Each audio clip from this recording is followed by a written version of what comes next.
বৈশ্বিক বাজারের অস্থিরতার এই সময়ে হঠাৎই দেশের বাজারে এক লাফে 7 টাকা বেড়েছে ডলারের দাম।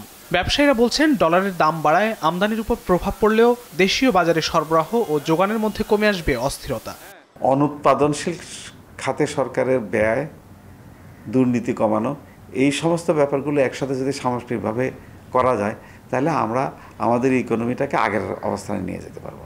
ভুল সিদ্ধান্তের কারণে আঘাত দিতে দিতে ইকোনমিকে দুর্বল করে ফেলেছে। অর্থনীতির ইমিউন সিস্টেমটা এখন খুব দুর্বল। সুতরাং এখন সতর্কতার সাথে হ্যান্ডেল না করলে অর্থনীতিতে বিপর্যয় আসতে পারে। বাণিজ্যিক ব্যাংকগুলো বলছে ডলারের মূল্য বৃদ্ধিতে আমদানি কিছুটা কমবে, তবে কমতে পারে হুন্ডির দাপট, বাড়তে পারে রেমিটেন্স।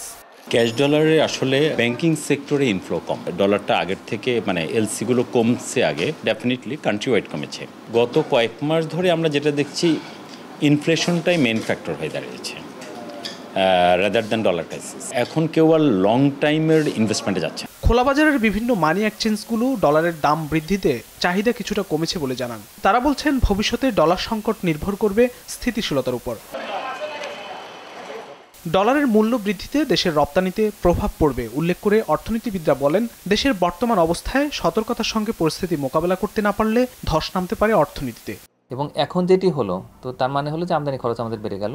মূল্যস্ফীতি বাড়ার কারণে যেটা হবে যে এই প্রবৃদ্ধি এবং বিশেষ করে যে কর্মসংস্থান, তার উপরে বা দেশি বিদেশি বিনিয়োগ, তার উপরে একটা নেতিবাচক প্রভাব পড়তে পারে। মূল্যস্ফীতি হয়তো আমাদের বাড়বে এবং একই সঙ্গে যে পুরো ম্যাক্রো ইকোনমিক ব্যালেন্স, সেটা আমাদের হয়তো কিছুটা ডিস্টার্ব হতে পারে এই বাজেটের আগে।